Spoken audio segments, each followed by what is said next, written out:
uracari moto à l'âge de 20 ans vyaragushikiye ukaronka izo proposal z'abantu bashaka ibirenze kugira bashobogeza kure carrière yawe? Bon. So, hari isori la. Reka naguhe. Reka nicare neza. Give me time. Icara neza ndagwicaye. Let's go. Uwo muntu hanza kuvuga. Naribi.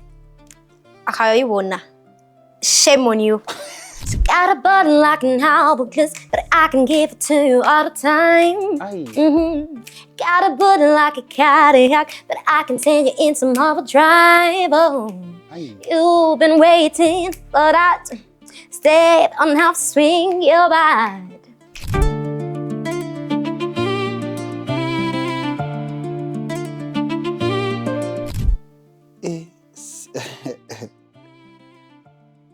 Bad man. Yeah. Hodi.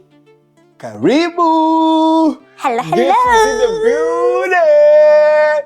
Dreamer the what? The voice. Dreamer the what? The voice. Welcome, Mw'i Ghetto. Karibu cyane, welcome in the building. Bikoye mu busha. Turashima. Twaplanitse kubona nejo. Ejo urambwira ati Kaboss ni busy bikini kuko busy. Oya ntibigeze unyereka ko bishaka. Hello five, c'est comment? Sawa. Meze neza. Ndashima. Urazi ikintu nshaka kubwira nuko Mw'i Ghetto twakiriye abantu bamaze gukora impact mu gihugu, impact muri famille yabo, maze gusiga ikintu gikomeye cyane mu mitima y'abantu, wewe urimo. Nagize impact mu mutima wawe. Cyane. Oh no. Cyane. Oh. Congratulations though. Thank you. Félicitations kandi, we're so proud of you. Wiyumva gute iyo igihugu kiri inyuma yawe and kikagushikira and kikakwereka yuko yeah turagufise ntabwo tuzoguta, uba wumva ari feelings umeze gute? Quand même c'est une grande fierté kumva yuko I'm not alone in this journey, kumva yuko quand même tout le Burundi me soutient, ari bari inyuma yanje.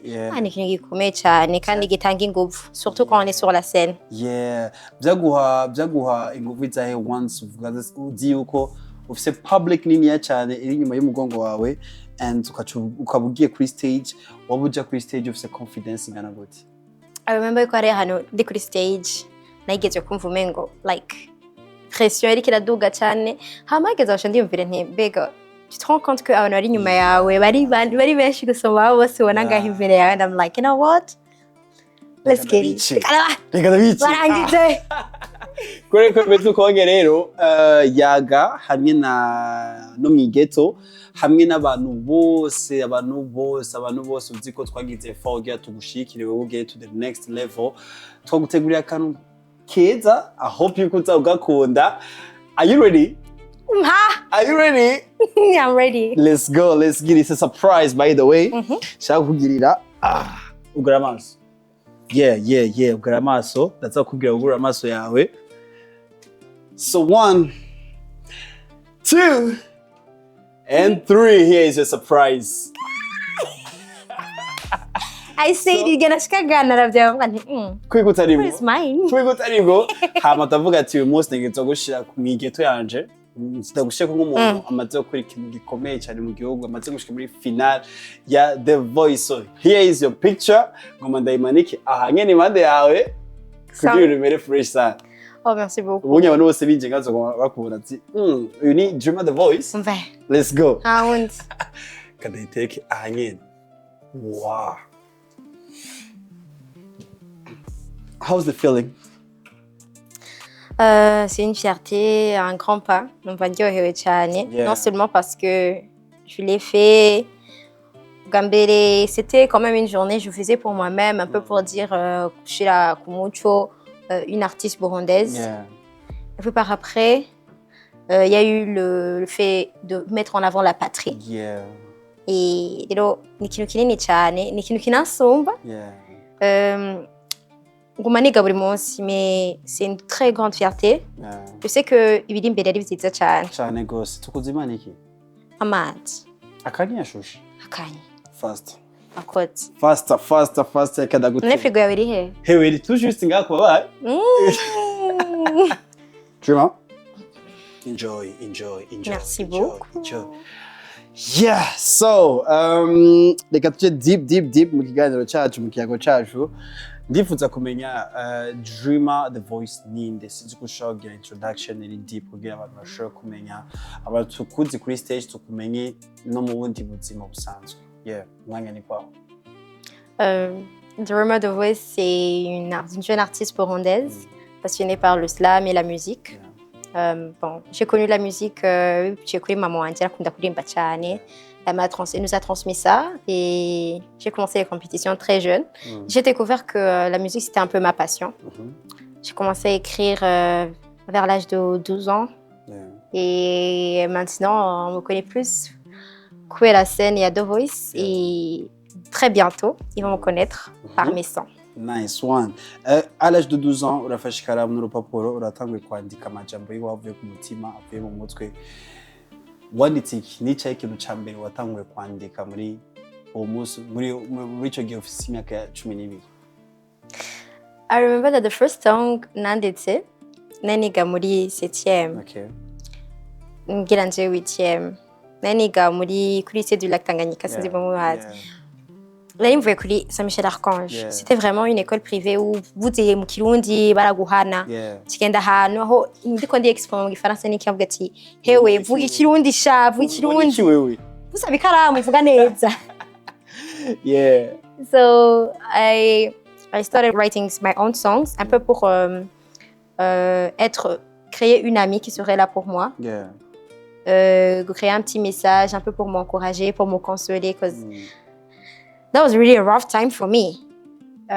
So j'ai kwandika indirimbo un peu pour dire que même si abandi badashobora kuba bakubona, me I see you and I support you. Ikikiri ku mutima kikubabaje umbwire. I was talking to myself even in mu ndirimbo neko ndaneka. And ashitse muhira ndayumvisha mutoyi wanje ndamwigisha gushikara mutoyi wanje azi indirimbo zanje gusumba nanje. So autant kwandika un peu pour créer une certaine musique qui aiderait les jeunes. Un peu, surtout dans l'adolescence, the kind, like, the version of ourselves we want to be. En tout cas, tu les découvres et ça touche vraiment le cœur de savoir qu'il y a une personne qui te voit et qui est prête à t'écouter. Et pourquoi pas, some people like they try kuryohera abandi and they forget to be kind to their own self, like kuba kind, être vraiment être nevuga gute mu Kirundi kuba umuntu mwiza kuri wewe nyene. Yeah. À l'âge de 12 ans benshi usanga tutazi ibyo turimo mugabo ndumiwe cyane ndatangaye kumva yuko wewe mu myaka 12 ushobora kugira ivyo vyiyumviro byo gushaka kwivugisha wewe nyene guserukira ku mutima. Urumva waravuga wibwira wewe nyene and ukishura wewe nyene, sivyo? Abandi benshi usanga tuvuga ati shayi do something by the that's your man that's yeah. Nibihe bigoye kuracamo canke byari bimeze gute? So I was at this time niko nashaka vraiment kugira abagenzi. It was ishure rishasha abantu bashasha. Et aussi, c'était très nouveau pour moi et je voulais me faire des amis. Et alors, quand on est au lycée, on a des indirimbo, on a des mélodies, on a des nyuma kamubwira ati kugira iki, on a des indirimbo, akacambwira ati ndirimbira numva. And I was like, do you know baby, do you know tell me? And through music, I met friends. Hey, narabagastari mu ishuri, nkabaririmbira nkace ndonga abagenzi. Actually, this is a good technique kono shaka abagenzi ku ishuri. Ugerageje kuzura aririmbire. Attention shaka. Okay, ninde umuntu wa mbere yakubwiye yuko Naomie professor kuri? Ninde umuntu wa mbere yagushizemwo ico cyizero cyo kumva yuko that's conscious kuri?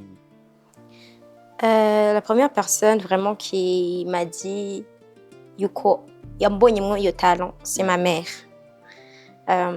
Maman yarakunda kuri, bon, j'ai pas vraiment duré dans les chorales zo mw'isengero, mais ma mère on aime trop chanter chez nous. Rero maman yaranyumviriza ambwira ati sha je kuva cyane nshaka kumuririmbye gusa elle avait un peu hésité kubera ico gihe ntazi, c'était pas vraiment très populaire umurundi kazi kuririmba ibiki.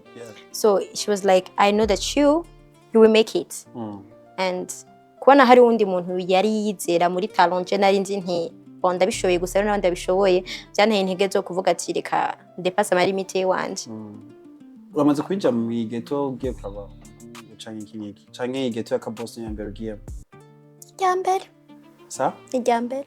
Okay, ni discipline wihaye wowe nyene canke ni discipline wahawe n'abavyeyi kugira mu kubaka neza maybe career yawe mu kubaka neza kuko barakunda kuvuga yuko umwana w'umukobwa surtout afashe inzira yo kuja mu muziki arakunda guhura n'ama challenges menshi surtout yo guhendwa abantu bamubwira ati mbiriza je ndakwemera ibi nibi je ndakwemera ibi nibi niya discipline maybe wowe warihaye muri career yawe kugira ni we disappointing wewe nyene canke no disappointing abavyeyi bawe? Actually hari terme maze kumva abakobwa benshi bakunda gukoresha. Some girls baribaza ko hari ibintu bishobora kuba free for them just because they are girls. Actually it's not true. Rien n'est gratuit dans la vie. Ntabwo biri umuntu ntashobora kuguha quand même ushaka kubatisa une carrière musicale pour une fille. Tu dois encore faire plus d'efforts, être plus discipliné. Mugira abantu niba kubona ugeze kure ntibaza babwira ati ngo aho yahageze kubera iki canke yahageze kubera kanaka yamufashije ibi nimeye yuko tu vois un peu. Donc c'est très important d'être discipliné, de faire attention surtout à ses fréquentations, d'être kuba focused kuri objectif yawe. Si byasha gutuma utarda utanyaruka cyane peut-être, mais c'est mieux kudafata chemin ya facilité, mugo gafata chemin ya discipline mugira no mara kugera. Like for me, c'était très important pour moi ni namara gushaka gutangura ma carrière musicale. Ntibaze bavyitirire n'umukobwa yagize ikiniki abantu bagati baze babone tout le parcours, the whole process ugati quand même elle a fait ceci cela, parce que je trouve que c'est mieux de marcher étape par étape. Mugira ushike ku kintu kizima abantu bakavuga ati vraiment elle a montré l'exemple yuko ushobora kugera kuri ivyo vyose utarinze kuba être une fille facile, tu vois. Uracari moto à l'âge de 20 ans vyaragushikiye ukaronka izo proposal z'abantu bashaka ibirenze kugira bashogeza kure carrière yawe? Bon. So, hari history la. Reka naguhe. Reka nicare neza. Give me time. Icana neza ndaguhicaye. Let's go. So I remember it was beba chérie yari mengo nyimba tari after she sings nega première post. J'avais 14 ans. Mais je voyais pas vraiment que c'était le moment pour moi de sortir mon son. Parce que navuga nti kurusora indirimbo ukiciga utari really focus ko nari mfite ishure muri ico gihe. And I was like sinshobora ngeri ibintu itereko kandi ivyo ni kuri. Chumuga ni bon nivyo tuvyihoze. So there was this competition mengo mbere sinzi nyimba ari yangabiri gusa mengo ari ndi kinene na participate sama yevyampaye visibilité. Uwo muntu hanza kuvuga. Naribi. Akayibona. Shame on you. Ndacabandanya. Rero abantu baranyandika mbwira ati c'est talent ciza bandanya komera. So for me unzi muri turabagenzi hari ukuntu tushaka kwa turi famille mugabo uje ukanyegera en tant qu'artiste, so it's a professional issue c'est une discussion professionnelle tuzaguhana, tu vois un peu. La personne elle vient, je vais prendre ce moment pour quand mon adatwe ngo ndagushimire, vraiment tu as un grand talent avec Nebeki et vraiment ce serait très important yuko umuntu ashobora gusutena ugashika kure. And I was like yeah really ni byiza cyane cyiyumviro ni ciza, c'est très important aba jeunes surtout new gen like new flow kuzana ibishasha mu Burundi mu muziki ibiki. So I wasn't really showing him yuko ndi très intéressée genre please help me, no, not like that. And then ambwira ati none tu as déjà pensé gusura umuziki wawe kugira ama clip ikintu kiti ego ndamaze par exemple enregistrer muri studio mais I'm trying my best kutihuta. I'm saving, I'm trying to see mbwanje tanga ibintu bya qualité ikinibiki, mais I'm really working snichaye ndiko dakora. And he was like yo, you know I have these contacts about nyene ushogira ibintu bya ama clip ikinibiki, and if you need any support ibintu bya enregistrer. I was like that's a good thing, really. That's a good thing. And I was like, you know, since you could have sur le tapis, you know, production, I was like, so what do you want? Like, qu'est-ce que tu ressens en retour? Moi, je me disais ça en termes pourcentage, in a professional way. And finalement, la personne qui m'abordait un peu pour dire juste te soutenir, attends, quoi, hésitant, tu vois, un peu, tourner autour du pot. I was like, Sounds suspicious. And then, par après, c'est pas, il m'a envoyé une photo, elle m'a écrit un message très tordu. Je ne sais pas si je suis allée à l'éducation, je suis allée à l'éducation. Ndabatoye narashe kuba no mwishura mugabo d'une manière professionnelle ChatGPT cyo ntiyari bwazi mugabo narafashe ikaramu ndaza ndandika je kadakwicarisha donc ati muvyeyi nihahe nzira umuntu ushaka kumwishura mugira umwereke yuko nundi munsi this person should never try this kind of nonsense kumukobwa ari we wese kuko nimwe mwica ugaruka ariko uragerageza gutera imbere nimwe mu vraiment yaba byagwe nko kumuntu ari très facile like who's not really focused kuma ambition canke hasha kwigeza mu buzima peut-être ego settling for less but no so nuko usanzwe umeze canke before ko wiyangaje muri kaya yawe bye baba barakubwiye ati umviriza rero mukobwa wacu ibintu byitware nuko kugira ejo canke ejo tuzomara amazi umuryango wacu. Actually pour une carrière nkitangura kuyumvira je namye sanzwe nzi ko nshaka kuzoga une carrière musicale mugabo amnashoye ko abavyeyi banje bari babibona uko nyene bavuga ati azokwiga nyamara kwiga université akiga médecine canke kabyake abavyeyi bashaka ko twabaganga donc ils voyaient pas ils voyaient ça plus comme un hobby quelque chose que je peux faire mais ma mère kuva tukiri batoya myaduhindira akakubwira ati akakwereka iciza n'ikibi akagwindira hamwe uzogira bwa byenge bwo kumenya nugo cagura inzira mbi uzobuzi ivyo rimwe urajama ni choice yawe. Yeah, so it was really my choice cause nta narimwe nzofashatse gukora ikintu kizokonona un peu l'éducation abavyeyi bampaye kuko nguye mu bintu bitari vyo no sinjenje nyene wamaramaye n'umuryango. Nice one ibintu bya biri deep cyane muga nibisanzwe 12 ans waranditse imistari wiri nibisanzwe ndashaka kumenya Naomie Dreamer the voice sibyo shaka kumenya kintu kijanye na a message woha abo bantu bose bica indoto z'abakobwa bacu beza cyane bafite talent nyinshi cyane talent ibarimo ari nini gose mu gushaka kuba profita juste mu kubemerera ibi take your time ugira ico babwiye abantu because ndibaza yuko turamaze kubura impano nyinshi z'abakobwa kubera ivyo bintu ndibaza yuko hari amafamily menshi yangira abakobwa babo kuja kuririmba ko bavuga ati nababana karanaka and ivyo bintu harageze ko tubihagarika turakeneye koronka ugaruka rwinshi rw'abarundi kazi rufise impano yatari rutugeza kure the voice ruve muri the voice ruje muri American Got Talent canke hehe na hehe ivyo bintu turashaka kubona ari byinshi babwira gute abantu bashaka kwica indoto z'umukobwa w'umurundi kazi. First of all, je vais d'abord m'adresser aux filles kuko they don't deserve my spotlight. Kumukobwa wese bari karandaba yafise talent akashaka kwigeza kure keep dreaming big.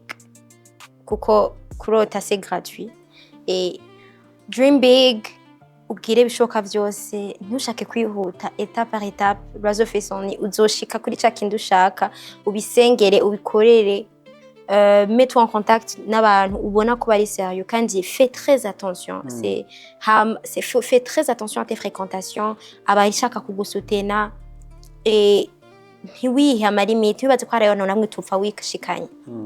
Today maybe it's me mugabo ejo shaka bari wewe ushikanye ahantu kure uburundi ukabira example nziza kurwaruka kuba jeune fille kuba abantu bahenda ugwaruka gwacu mumenye que c'est vous le poison qui empoisonne la culture burundaise bituma imico nakaranga twahawe gatituka kandi ntaco bibungukira n'uruhombo mabwo muratera mugwaruka. And I really hope you ko mwohinduka hama mugahindura n'ingeso kuko ivyo ukoreye ivyo uwo muntu wononye bwati ngo ukora icise gusanga imbere naho ukoze ikibi nikizoguhusha kizoguhitana ejo shakora umwana wawe so really umuntu wese kuri nosi umurundi wese yogerageza kugira impact nziza kuko niwagira impact mbi uzoba une image mbi ku muryango wawe na une image mbi ku gihugu. Yeah, true. Competition ya mbere watanga kujamwo hari ryari? Hari mwaka wa tu avais quel âge? Competition ya mbere natanga kujamwo je pense qu'elle est 2016. J'avais 10 ans. Une bataille 9 ans. 10 ans, c'était Kid Music Talent. That was the first competition nagiyemo. 2016, turi muri 2026. Still warabandanyije wiyandikisha ama competition wiyandikisha nicaye ikintu cagupusha uvuga ati naho iyi bitagenze neza reka niyandikishe muri iyi nicaye ikintu caguma kikupusa kwama gerageza alors que ariyo benshi bavuga ati zibiri kweri je ndabona je reka ndabivemo mugabo wewe uyu munsi tugejeje muri finale ya The Voice. Warasatiriye barabiruhiye. Nicaye ikintu cyatumye wama wiyandikisha wamurondera opportunity to be on the top, tukubone ku stage atandukanye, tukubone ma finals atandukanye, and this time around ukatushika muri finale ya The Voice. Uyu muntu mubona yamye afise indoto nyinshi ni Kaboss mbaye mama wanje. So je kuva kare nanye sinzi ko nshaka kuririmba mais ashaka nabigira umuntu muhira cyangwa umuntu w'umuryango aho nomenga ni indoto z'umwana ko bizohera ni nakura. So for me ama competition ce n'était pas simplement les prix kugenda kwiyerekana ukaburika igihugu canke abakuraba yuko ufise talent, mais c'était une manière pour moi de commencer à créer la communauté qui allait me suivre, qui allait m'encourager ni namara gutanga gusohora umuziki wanje. So Kid Music Talent edition mbere na twaye. Igituma natupasishije muri Kid Music Talent edition ya kabiri, ce n'était pas simplement mugira nsinde, mais c'était aussi mugira izina ijwi ryanje rimenyekane kure. J'ai continué Zayangabire, she sings, Kasama songs, The Voice. Yewe ngo ni cyanye isanamu media. Même ni yanarandara igiye. Yeah. Ajya wagarukiye muri isanamu. I think it was the second phase. Yagiye twagira indirimbo, indirimbo yiwawe. Je pense que c'était ça. Wagarukiye muri place ya kangahe? Je me rappelle plus tellement. I tried my best kugira nari nahari hay objectif. Natanga créer ma réseau yandi, c'était en 2023. Navuga nti jewe cyo nzokora, je vais simplement poster ivyerekeye carrière yandi, que ce soit le slam, que ce soit la musique, et essayer yuko au moins par an participe à une competition imwe canke zibiri, so that people won't forget me. Kuko maze kuzima abantu urugarutse ntibaba bagiye gushuhiye cyane. So yeah, so this is why namye ngira na The Voice hari nadashobora gutahura ati uririmba uko sanzwe nkora umuziki, genre je fais du piano bar aha mu Burundi. Why umaze kugera kuri iyo etape ushobora kuenregistrer indirimbo uzi kuririmba, why ubanda participer en competition yose. À ma compétition, avant à ma prix, ça te donne de la visibilité. En tant qu'artiste, tu as besoin de ça. Mugire indirimbo zawe zigere kure. Faut pas yuko indirimbo zawe zumvirizwa na famille yawe n'abagenzi bawe. Indirimbo yatumye abantu bavuga ati reka tugwe chance yo kushika muri The Voice, warebye indirimbo ya Whitney Houston. Yeah. Indirimbo yitwa I Have Nothing. Please, gatoya gusa. Please, turaciye bugufi. Don't make me close one more door. I don't wanna hope anymore. Stay in my arms if you dare. Or must I imagine you there? Don't walk away from me, no. I have nothing, and nothing if I don't have you. And that's true. For real? Yatahindukira Emma. Like I have nothing if I don't have you. Just, you know. For sure. Ndakeneye kumenya once jewe ndi muri moment yanje ya sadness, ikintu nkunda gukora kanshi ndakunda kumviriza kuri music. Ndakunda kumviriza umuziki cyane, nyene ngaja mu yindi mood zitandukanye nyine nari sanzwe ndimo. Ndakeneye kumenya once wowe ushavuye byashiko kiririmbira. Jewe nshavuye hari bwirire mbere ndashaka kumviriza indirimbo. Namafise playlist bijanye na humeur yanje. Nk'iyo nshavuye gamana. Ndashaka kumviriza nk'indirimbo, ndashaka kuririmbira cyangwa cyamugara mutoyi wanje ati cyangwa mbega nyibutsa ndirimbira indirimbo yiwanje. Yeah, there's this song twanditse hamwe na mutoyi wanje iyo misi yo nishavuye vraiment namanda yirira imbere it's helped me kuruhuka kurura umutima kabisa. Joel uramuzi avuza piano. Joel yambwiye yuko yegeze kubwira yuko iyo ari mu rukundo ikinakora no kuvugiriza piano umushiri wiwe. Wowe iyo mu rukundo sheri wawe ndibaza ya umotsa lyrics urayobaza. Bimeze gute birashikanye mukavuga ati mu mwanya shanda ndyohera umutima wawe no gutwi kwawe? I think Yori waneguye yewe. Bon, I think yuko kuririmba negashaka ari cyo kintu cya mbere nzi gukora.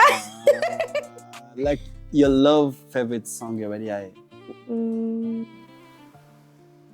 My favorite song I think is the song Y'urukundo. Yeah, I would say Zabandi. Zabanje ngigwaho. There was this song namaze recordinga ndi kumisohora vuba. It's a love song. It's actually a true story. Yeah. So ivuga ngaho baby mbarira ukuntu bigenza bari we niyumvira feeling me butterflies each time we make eye contact or a simple hug and love about professor and you know it's new to me not into other guys but stay when shaka kwisi kumutima tera anytime you kiss me they say he's lover what do you hold this time boy. You need true story? Yeah. Okay. So I remember yatumye wiyumva nko kumengura mu bicu. Yeah. Bandi umuntu nawe tuvuga mwiza wanje ngabo sini muri kumwe right now. Aragufasha ukaronka inspiration y'amajambo y'urukundo bivanye n'ukuntu. Yeah, I feel yuko ukurandika c'est bien yuko ibintu iyo biri true. Ça apporte une certaine touche vivante ku bikorwa byawe. Uretse ko no maso usanga umuntu ari mu rukundo.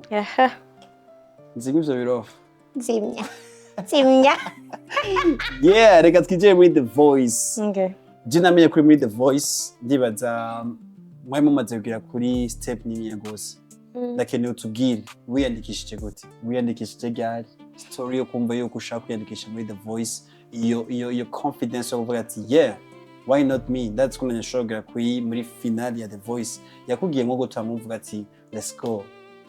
The first time nabonye publication, c'était sur page ya Tony Rodriguez, mon producteur, nous a dit que production musicale, muri compétition The Voice.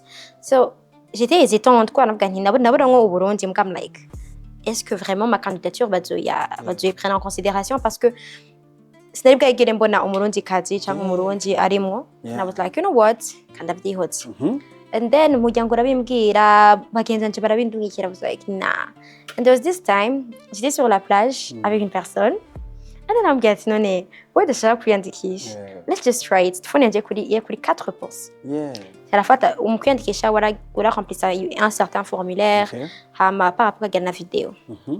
Twagize video hari nk'intu yitara nja imbere yitara kwa phone yanje iri kuri 4 posts na flash nyiri yaka aramfilma. Ewe, yo man, sina telefone y'ifisufisu, ya telefone oya sinavuga nabi yarafashije byinshi. Niyo tubigugeza shamuri The Voice. Yo, wararambye nshuti. Ewe, ndarongi kuko nyene, c'était en février. Baci baranyishura par après, turagira ma appel ya Zoom, ainsi de suite. Par après, ndarongika nayo nafise passeport. Ndarungika passeport yanje par après barambwira ko vyabaye approuvé barambwira ati fori yawe ni tel jour t'es kuri disponible barambwira programme ngene bizogenda ati nuko bizogenda ni wamara durengana phase ya édition à l'aveugle bateau izo tel jour il faut vraiment kuri disponible kuri uyu mwanya wose. Imana iramfasha umuryango uranshigikira ahantu nakorera parce que kumwe nabagendagira ndaririmba ainsi de suite. Ndaronka abantu bantahura kandi bakananshigikira. Et ils m'ont vraiment encouragé et accompagné durant toute cette aventure. Ndakeneye umbwire uwo munsi sinzi ko hari mu gitondo sinzi ko hari mu ijoro igira ubona approvement bakubwira yuko you know what mu Burundi dutoye wewe and you supposed kuzino turashaka disponibility yawe. Wari hehe wari mu biki watukomye induru imeze gute umutima wari kuwiruka gute umva ndaguhaye umwanya wo kugira reaction kugira ngo byagenze 1 2 3 action. So it was ayari mu gatondo. Sinzi yakuntu je mbyutse mu gatondo dusanga tusangiye umwanya na mama wanje. Mama arambwira ati Naomie tora telefone yawe ndayitora ndakije connexion mbona c'était le contact yaturondera muri The Voice monsieur Nicolas. Il est vraiment très très gentil. And I was actually the first person batelefonye mbwira babwire yuko I gave me The Voice. No yamabimbwira ati do you remember yuko nawe umuntu wa mbere. Arantelefona mbwira ati coucou Naomie, j'espère que tu vas bien. Donc je t'appelle pour te dire que tu es prise pour les auditions à l'aveugle à The Voice. I was like umuntu avyutse nyene I was like arabisubiramo irya kabiri. Narakomye induru nyimba y'abantu baje ko nari umusuma aje kwiba mu gatondo. Nikola kuri appel arakoma induru fise umumama asenga. Mama wanje ari muza haleluya haleluya haleluya. Oh man arabengeti fukama nabashoka amaraso ya Yesu Kristo. Arasenga imutavuga mu ndimi shakara birakomera. And bacambwira ati garde entre urashobora kugira umuryango wawe mais un certain nombre de personnes parce que c'était des trucs tashobora kudivulga. Par après c'était vraiment and nararyohewe nk'ibiteye n'ubwoba ndarira ndavuga nti birabaye. And I was like okay none kuba mancaguye what will I do? Est-ce que je suis à la hauteur? Mais bashane aserukira Burundi hama ntidushike kure. Yesu wanje fasha. Nituguponda kuri Facebook. Yo! Ngehako. Ngararavye muri ivyo cyose banakora nkiguye. Yeah. Well, witeguye gute hano mu Burundi kubera yuko The Voice Africa itegurwa na Canal Plus bien sûr. Ni même ma compétition dufite muri Africa dushobora gupresenta outside ya Africa. Twakiriye muri Africa turafise The Voice Africa ituma ugwaruka tubona aba jeune benshi bafise impano zitandukanye b'abanyafrika. Witeguye gute mu Burundi de façon ko vuga ati yeah ndafashe indege I feel like I'm ready mentalement physiquement ni tukianje ready. I think the first thing nakoze maze kumenya ko ndi muri The Voice and check it cyane kibabaje kandi cyambabaje cyane gose n'umuntu avyibutse n'umbororira. I had to quit my job. Okay. Kuko tournage yaramara amezi. Hari igihe nateguza kugaruka après une semaine ou 2 semaines nkasubira gusubirayo and avec akazi ko mu biro cyusurini. Umboso uzomusigurira yuko asha uri muri competition yo kuririmba.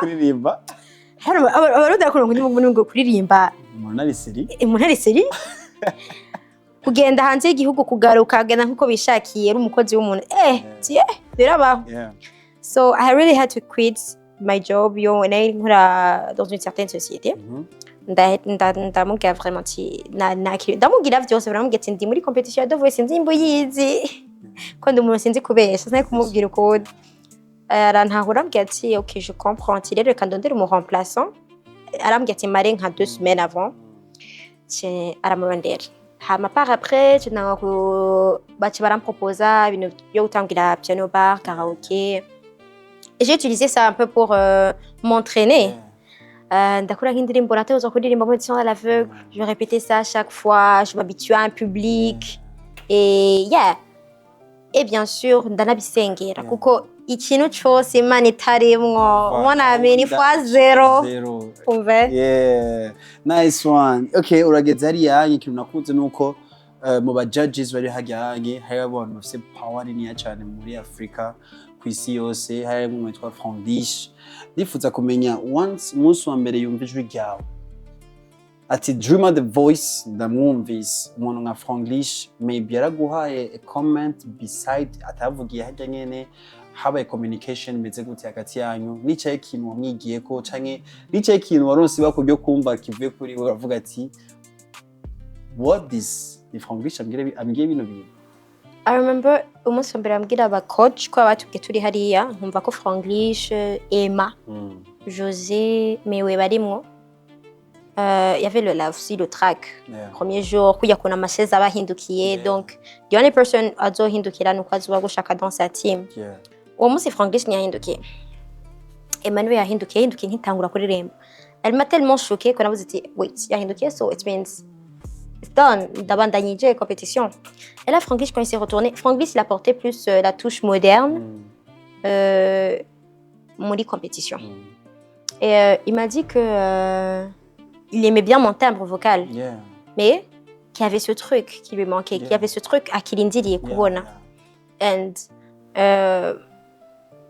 ça m'a beaucoup aidé parce que je demande plus les critiques ni byo mbere bimfasha mugira nkore cyane iyo umuntu ambwiye ati tout va bien non ça va pas il doit y avoir quelque chose umuntu ategerezwa gukorera ko faut pas s'asseoir sur son talent donc j'ai vraiment essayé ndashibwa muri bateau surtout muri demi-finale les KO there's this moment Franglish he did like this c'est ça le truc I'm so happy Coco ça fait tellement de bien qu'on a eu que tu apprends et tu corriges kuri toi de l'imperfection parce que aussi The Voice ni ahantu wigira vyinshi côté musical hamwe no muri présence scénique tu dois tout donner tu dois vraiment être il faut qu'après The Voice tu sois un artiste pas simplement un chanteur kabisa compétition zo mu Burundi adishiyemo nyinshi nkuko bitubwiye hamura iryo bakwiraja muri The Voice ndakeneye kumenya wibaza ko dukora iki mu Burundi kugira competition zacu zigere to the next level kugira basi nicaye difference ko biriko warayibonye nicaye ikintu basi propose ku bantu organize ama competition hano mu Burundi bokongeramwo canke bokuramwo canke borabira kugira maybe bivanye experience waronse wizanye nga mu Burundi ko biri kose niyo target sivyo tworonka natwe competition maybe twovuga yuko iyi iri kuri standards nziza yego turazifise mugabo twongeremo akarungo kaye. Bon, ikintu ca mbere nize muri The Voice que j'avais pas encore vu dans d'autres compétitions on avait des coachs musicaux. Compétition, ce n'est pas simplement pour comparer les talents, mais c'est aussi pour leur apprendre. Il faut qu'on va vouiller, peu importe l'étape, so I feel like ma compétition au Burundi, non seulement en plus de la rigueur, il faut vraiment qu'il soit très rigoureux. Est-ce que c'est juste ou musicalement parlant, ça doit donner. Et pour que ça donne, il faut avoir un coach vocal. Entraîner donc ça veut dire si vous sélectionnez un certain nombre il y a par exemple faites un extra faites aux auditions après sélectionner vous 40 cyangwa 30 bien 20 habeho aba coach avant yuko étape indikurikiriza entraîner un peu barabanyimba est-ce que note indirimbo irajanye n'ijwi ryabo c'est quelque chose que j'ai appris. Est-ce que iyo ndirimbo nuko ari umuntu ashaka kuba caguye indirimbo aririmba muri compétition kubera ayikunda mugasanga ntijanye n'ijwi ryiwe. Et il faut vraiment qu'il y ait des coachs vocaux dans certaines compétitions surtout ici au Burundi so that abaririmbyi bazoja ko participer non seulement bazoronka plateforme baronka ngo visibilité mugabo bazoronka ico biga. Aba star benshi twarapostinze ku ma statut yacu ku ma platform zitandukanye tuvuga yuko umvira the time is now we here to support umurundi kazi wacu we here to support ibendera ryacu ryo mu Burundi. I think yuko support warayironse cyangwa hari akantu kari kabuze.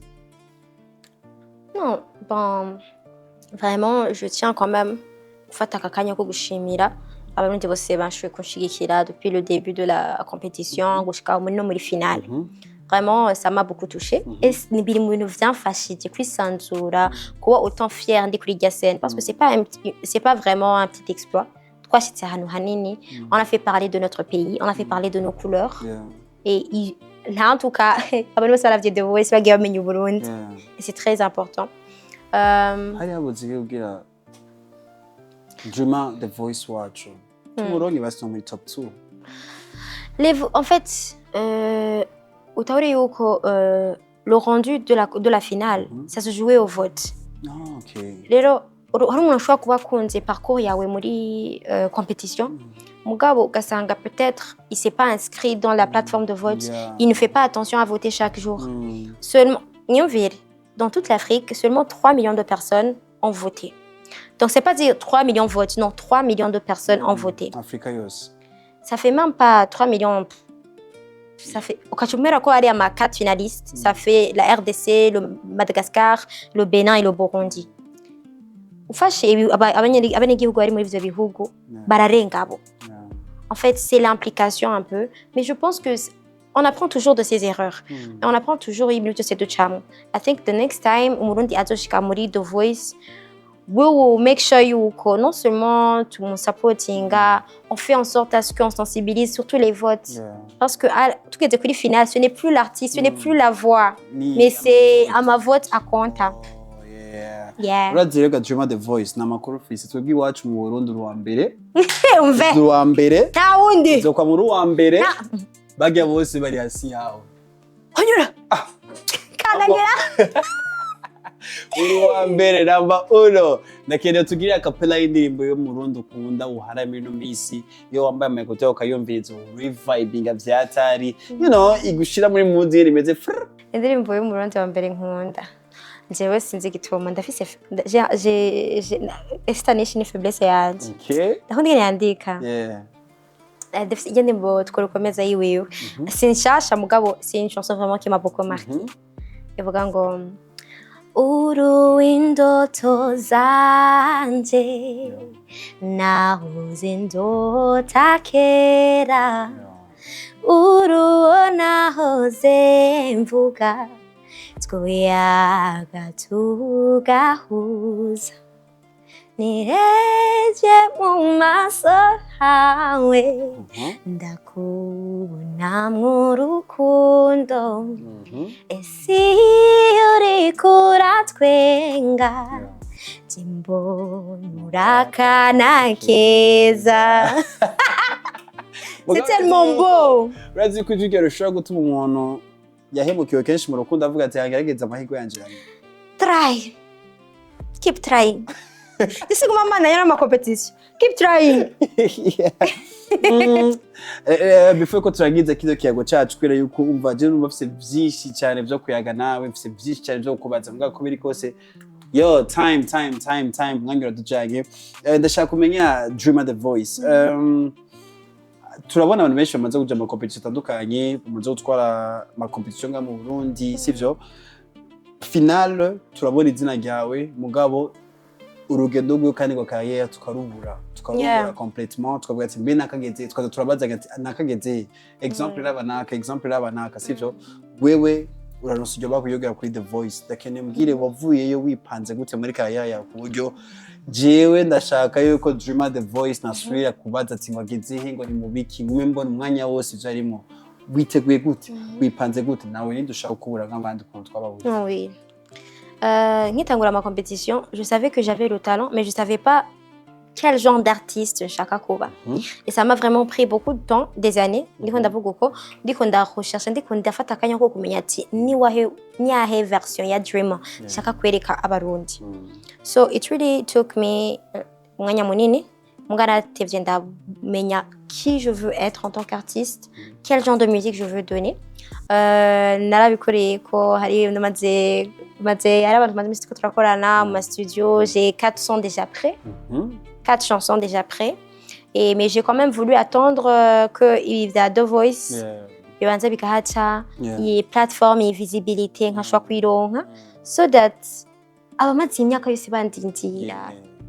since ndabahe mugihe comment dire à la va vite.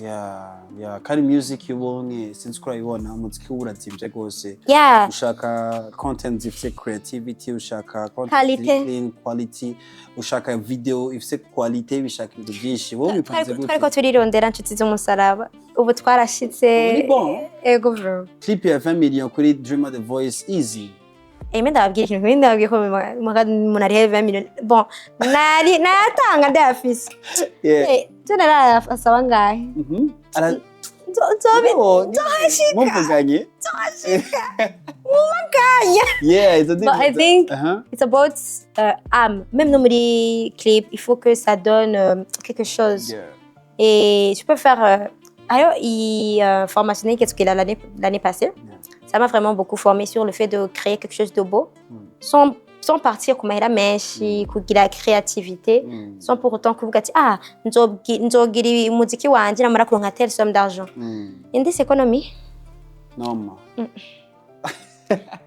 Rero nyine ndi creative inshuti z'umusaraba ndaje kwa bishasha. Hari abantu bavuga ati ubuzima ni chance, ni inyenyeri Imana ikwakiriza gusa igihe cyawe kirahari. Reka je ngume niryamiye nivyukire kenzure mbandagira ubuzima bwanje ndindire ko Imana yatsa inyenyeri yanje.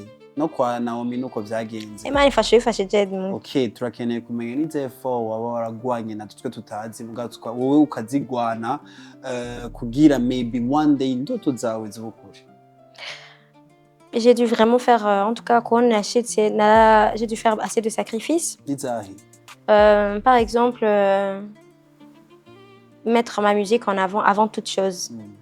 Dieu ibintu vyerekeye umuziki wanje, ibintu vyerekeye ama competition, ibintu byose byompa bya bindi nkenera mu kugira nshobore kugera kure mu muziki wanje. Nabishyize imbere même avant mon travail. Kuko ndi wa muntu je sinzi ndakubwira nubwo mbwiye ati Naomie cagura entre akazi ko mu biro kaguhemba amahera angana uko hamwe une vie d'artiste. I will always choose music. And it's really rough. Kandi in this economy. Utora umuziki urinda. And this is why sometimes participer muri ama formation, forme-toi musicalement afin que nugu ushaka kumuririmba ijwi ryawe rizobe risingana n'ivyo ushaka gutanga. Forme-toi aussi mu vyerekeye ama créativité, utarinze koresha amera menshi, créer des contacts, ama contact arafasha. Des fois urashobora ari nk'ibintu cyigeze gushika la fois passée. Et un certain artiste, non, sinza mentionner vu que j'ai pas demandé son autorisation, mais ushobora gufasha par exemple en tant qu'artiste, uramufashije ku recording, garagaza nk'ama back, everything like that. Wakaguha option kuguha studio yiwe, mugira enregistre. C'est donnant. Bien sûr, ne pensez pas que quelque chose va vous être donné gratuitement. Il faut vraiment travailler pour ça. Il faut savoir si tu es prêt, parce que une carrière musicale, the path ni gororotse ukuntu ipant ushobora gukoroka cyangwa kuduga. And it's really hard gushika kuri some mugabo Imana igufashije urabishikako kabisa. Indirimbo tuzitege ryari narabonye ingeri kuri mu gusora EP by the way ryari when turi show turi umva ahubwo binakunze kuve muri the faster. Nubu nyene hamwana nagarutse mugira ndabyirukemwo. En tout cas, attendez-vous à passer une fin d'année ku muziki wanje. Muzitegura. Nice one. Fasha muzumvirize. Shosho. Nzogaruka ngandi ko ndababwira ntimviriza wayumvirije. Avant j'ai fait la promotion sur mes réseaux pour demander est-ce que tu as voté. Nzogaruka ndabatse wanyumvirije. Uyu munsi wanyumvirije. Ejo waranyumvirije. Nimba utanyumvirije uri mu biki? Wewe gukora iki? Dreamer, reka ndaguha umwanya wawe rero mwiza wo gushobora kuvugisha abarundi bose bakubaye inyuma, abarundi bose bishimiye ko warashoboye kuduserukira, abafana bawe, abantu tuvuga ko bari mu kuba abafana bivanye na ipuzo dutamwo, abantu bazosubscribinga kuri YouTube channel ya bivanye niyo ipuzo dutamwo. The time is now. Camera zirakuraba wewe na undi baza gukora ziraba abo bavugisha. Murundi kazi wese yaherereye hose washigikiye kuva ku ntango y'iri rino higanwa gushika aho ryarangiye, ndafashikana muganda gushimira. Ntaho nari kwishikana iyo mutaye kwa muri nyuma yanje. Aho twageze ntabwo ari hato kandi biri imbere n'ibinini ya gusomba. Ndabashimiye bimwe bivuye ku mutima cyane, ndabimereye kutubanda yandabaha ibintu byiza kandi bishasha. Thank you very much. I really appreciate it. I'm gonna ngerageze kuvuga ikintu cyo kwitsitsa. Guys, please keep supporting me. Clock it kabisa urakaze. Nitworagize ikiganiro cyacu tutagize akavibe kameze fresh. Ko ndazogira duso kubona bisi vyatari. Tanga vibe. Nyine indirimbo rivye muri finale ya The Voice. Malaika canke bang bang. Bang bang. Let's go. She got a body like an hourglass, but I can give it to you all the time. Got a body like a Cadillac, but I can turn you into overdrive. Oh, you've been waiting for that. Step on half swing your bike. See, anybody could be good to you. You need a good girl to blow your mind. Bang bang into the room. I know you want it. Bang bang. All over you, I'll let you have it. Wait a minute, let me take you there. Wait a minute till you.